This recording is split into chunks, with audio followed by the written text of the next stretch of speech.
ห้ามง่ายหมายแปดพ้องยามตะเหลียวเต้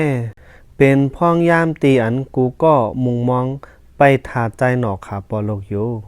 ถึงกังในเจ้ามาเมื่อพ้องนาเมืองป่างใสนั้นใจหนอขาปอลุกก็เลยมาถึงตีในวานหามง่ายกำเหลียวเมื่อพ้องก้นในวานเขาเลยหันใจหนอขาปอลุกมาไหนจังเฮีบกว่าลาดเหนตีก้นในวานเขาลองตีใจหนอขาปอลุกนั้นมาถึงวานหามง่ายเย้าไหนเมื่อพ้องใจหนอมาถึงตีวานหามง่ายเย้าก็เป็นอันตกอกตกใจลงไว้ก็ว่าอะไรมีก้นในวานหามง่ายมาหับตอนมันนำเตนำว่าเซอ่ำกามีป้าลูกอ่อนตอนโคของตีมันใจแทงก้นในวานเขาจังถามลองตั้งตีอันใจหนอกว่าตีนาเวงนั่นอยู่ใจหนอจังลาดเนลองตั้งตีมันเป้เสียมกาเลยสร้างจื่อเสียงปันตีในวานหามง่ายแทงไหนเมื่อพ้องนั่นหนังเก่าก้นวานก็นึ่งมาย้อนให้ใจหนอสอนเฮ็ดแล้วแลมันใจตอบว่าย้อนวนแทงอีกหนึ่งก่อนไหนถึงกลางคำวันนั้นเมื่อพ้องกูก็นอนรับอยู่ใจหนอจังมาถามตีปอมันว่าจ้องข้าเตดีสอนปันก้นในวานเฮาหือปอมันแต่ลาดว่าสอนปันก้นในวานนั้นหลีตีสุดเย้าอีกปะยุ่มว่าลูกเตเฮ็ดไรอยู่ไหนถึงกังในเจ้ามา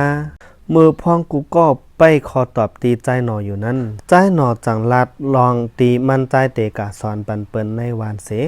มันใจจังลาดตีในปางกุมว่าเตเอาในกว่าข้าเตสอนปันกูก็อยู่ไหน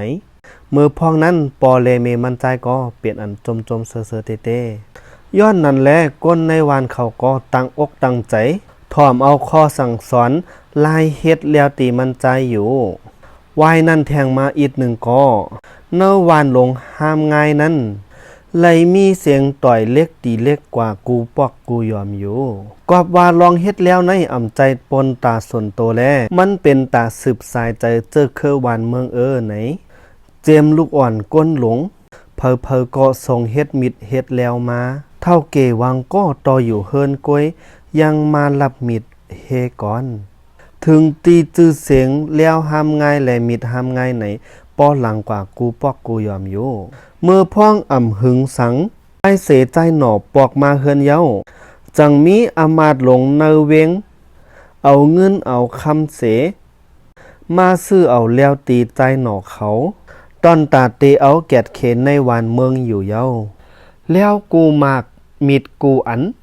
ตีเฮ็ดออกมาในหามง่ายนั้นเป็นอันแล้วหลีเต้แลจุ้มอามาตเขาก็เป็นอันจมเซอเต้ตีในวานหามง่ายนั้นเฮ็ดมิดเฮ็ดแล้วออกมา